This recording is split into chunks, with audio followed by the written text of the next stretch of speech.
I'll tell you a story about a guy named Walter. Walter was a teenager. He lived in an apartment, room of an apartment, with two windows. Yeah, one in front of him and one to his right. Beyond the one to his right was ordinary life. People going back and forth to work, convenience stores, whatever. But the window that was interesting to Walter, the window he spent time looking at, was the screen, the monitor in front of him. The window to another world. The world in which Walter had friends. Because Walter didn't really have any friends, most might say, because they didn't know that when he spent time in front of his computer, he had people to talk to. Otherwise he didn't. So he didn't really talk to anyone face to face, so to say. And this day was no different for Walter. Round about 1:42 a.m., Walter had to go to bed, really. He had to get up the next day. And before he did that, Walter always did his ritual. And Walter's ritual was to take his backpack and empty it all over his table. And then he'd pick the books for the next day and stuff them in there and get it ready. Now, it wasn't because Walter really liked going to school or anything like that. It was just Walter was a teenager and he liked to sleep as long as he could. And he found that packing his backpack helped him out doing that.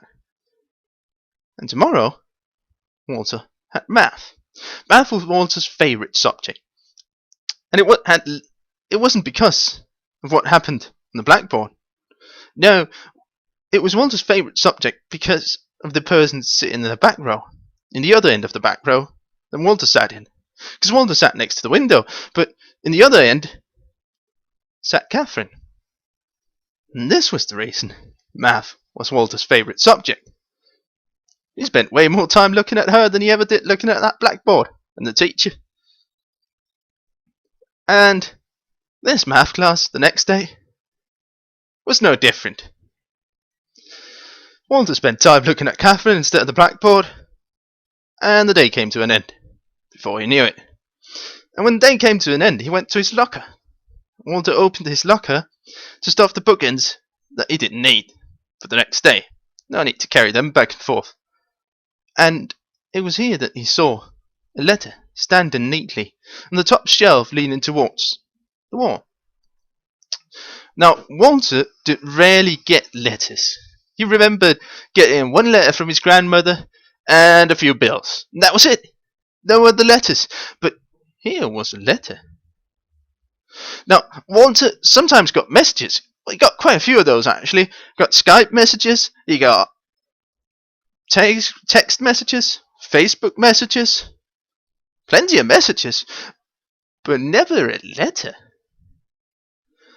And when Walter had stood there for a little while, he started to smell it. The letter. And the smell was something he'd smelled before. When his sister came out the bathroom with his mum. But it was a good smell. It was perfume, he realised. And it was at this point he quickly grabbed the letter and stuffed it down his backpack. You see, most people at the school was part of clubs. There were the football clubs and the basketball clubs and the baseball clubs. Plenty of clubs. Plenty of things to do. Walter was also part of a club. The Go Home Club. The club for the people who just went home. As Walter did. And when he came home, just like any other day, he sat in front of his monitor. And he did so for quite a few hours. Before he knew it, it's about 2 a.m.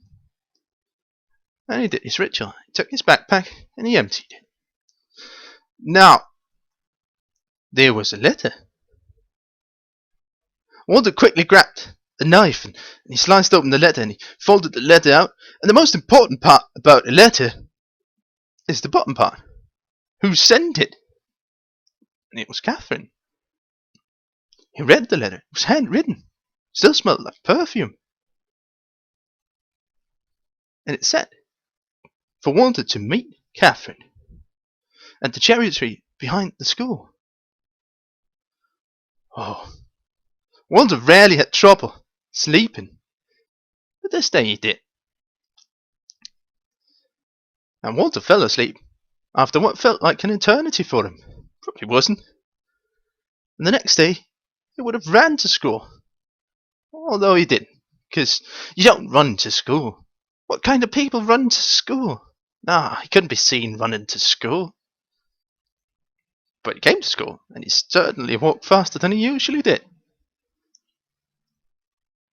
And they had math that day as well. But he didn't see Catherine. He looked around and couldn't see her. And the teacher came in. Still couldn't see her. Right behind the teacher. She came in. She sat down there. Oh, he would have sent her a message. There were too many people in between them. And they'd certainly read the message. No, I couldn't risk that. And he'd meet her at the end of the day. Walter could wait a few hours more. And she certainly made him. Because she didn't talk to him when she left the class as well. Walter tried. Slightly. And by the end of the day, he had to go to the cherry tree. He packed his stuff. He was ready when the class was over. Again, he would have ran, but you couldn't do that, could you? People were watching. They were packing their stuff, looking out their windows. No. See what? And he didn't have to walk far before he could see a leg sticking out from the tree. Someone was leaning with their back towards the tree. And Walter went up to that person and he tapped them on the shoulders. And they turned around. The person had long brown hair, big brown eyes. And they looked directly into Walter's eyes. And she told Walter, "Did you get my message?" Walter said, "Yeah, you got it." She said, "Do you want to go for tea, coffee, something made up, have a talk?" Walter said, No, I got the message, but I just came to say, no, that won't be happening." And then Walter was part of the Go Home Club, so he went home. Because this wasn't Catherine from math. This was another Catherine. And Walter sat in front of his desk, in front of his monitor. And he looked into it, just like any other day.